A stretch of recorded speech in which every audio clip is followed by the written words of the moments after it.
ನೋಡಿ, ಡೆಂಗ್ಯೂ ಇವಾಗ ಎಲ್ಲ ಕಡೆ ಹರಡ್ತಾ ಇರೋದ್ರಿಂದ ಸೊ ನಾವೇನು ಮಾಡಬೇಕು, ನಮ್ಮ ಮನೆಯ ಸುತ್ತಮುತ್ತಲು ಕ್ಲೀನ್ ಇಟ್ಕೋಬೇಕು ಅಲ್ವಾ.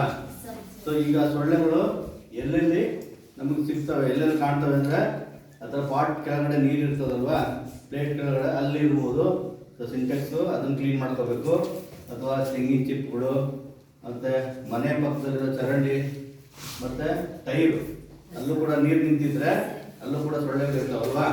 ಸೊ ನಾವು ಎಲ್ಲ ಕಡೆ ಕ್ಲೀನ್ ಮಾಡಬೇಕು. ಫ್ರಿಜ್ ಕೆಳಗಡೆ ಅಥವಾ ಹಿಂದುಗಡೆ ನೀರು ಎಲ್ಲೆಲ್ಲಿ ಶೇಖರಣೆ ಇರುತ್ತೋ ಅಲ್ಲೆಲ್ಲ ಆ ಸೊಳ್ಳೆಗಳು ಕಾಣ್ತವೆ. ಆಮೇಲೆ ಇದು ನೀರಿಂದು ಮನೆ ದನಗಳಿಗೆಲ್ಲ ಹಳ್ಳಿಗಳಲ್ಲಿ ಸಿಮೆಂಟ್ ಕಟ್ಟಿರ್ತಾರಲ್ವಾ, ಸೊ ಆ ಥರದ್ದಾಗಿರ್ಬೋದು. ಸೊ ಹಿಂಗೆ ನಾವೇನು ಮಾಡಬೇಕು, ಎಲ್ಲೆಲ್ಲಿ ಸೊಳ್ಳೆಗಳು ಇರ್ತಾವೆ ನೋಡಿಕೊಂಡು ನಾವು 2-3 ದಿನಕ್ಕೊಂದ್ಸರಿ ಅದನ್ನು ಕ್ಲೀನ್ ಮಾಡಿ ಮತ್ತೆ ನೀರನ್ನು ತುಂಬಿಸ್ಬೇಕಾಗುತ್ತೆ.